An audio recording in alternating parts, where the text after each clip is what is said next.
Hi friends, இந்த வீடியோவில் என்ன பார்க்க போகிறோம்னா, நம்மளோட டாக் வந்து குட்டி போட்டுருக்கு. 5 குட்டி போட்டுருக்கு. போன வீடியோவில் நம்ம வந்து குட்டிக்கு போடுறதுக்காக வந்து எம்சானில் வந்து பழம் நோண்டி வந்து படுத்துட்டு இருந்துச்சு. அதை தான் பார்த்துருந்தோம். இப்போ வந்து குட்டி போட்டுச்சு. குட்டி போட்டு வந்து 2 days ஆச்சு.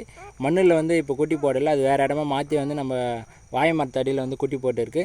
பிளாக் கலர் குட்டி பார்த்திங்கன்னா ரொம்பவே க்யூட்டாக இருக்குது. இருந்தாலும் இந்த டாக் வந்து ரொம்பவே கஷ்டப்பட்டு குட்டி போட்டுச்சு. ஏன்னா இதுக்கு வந்து ஒரு கால் பார்த்திங்கன்னா உடஞ்சி போயிருக்கு. பின்னாடி கால் வந்து இந்த கால் வந்து உடஞ்சி போயிருக்கு. கால் வந்து வராது. ஒரு ஆக்சிடென்ட்டில் வந்து கால் உடஞ்சி போச்சு. இருந்தாலும் அது குட்டி வந்து க்யூட்டாக கஷ்டப்பட்டு கன்சீவ் ஆகி குட்டி போட்டிருக்கு. பிளாக் கலர் குட்டி. ஒரே ஒரு 4 பொட்டை குட்டி போட்டிருக்கு. ஒரே ஒரு கடா குட்டி மட்டும் போட்டிருக்கு. மிச்சம் 4மே வந்து ஒயிட் கலரில் இருக்குது. பப்பி பாருங்கள், ரொம்ப க்யூட்டாக இருக்குது. இது வந்து நாட்டு நாய் தான், வேறு எந்த நாயுமே கிடையாது.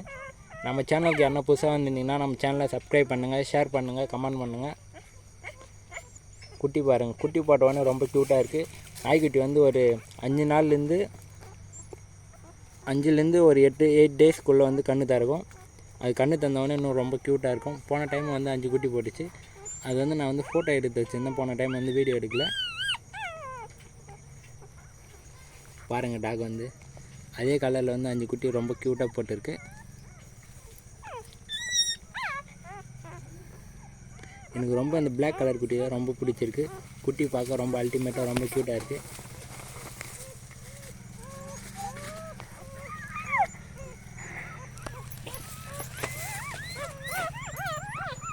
நாய்க்குட்டி பாருங்கள் எவ்வளோ க்யூட்டாக கற்றுது.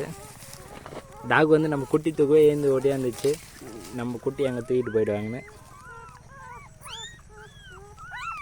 குட்டி ரொம்ப க்யூட்டாக கற்றுது. குட்டி பாருங்கள்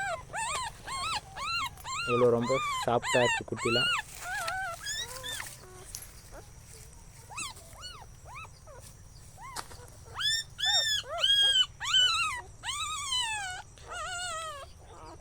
நெக்ஸ்ட் வீடியோவில் பார்க்கலாம். Bye friends.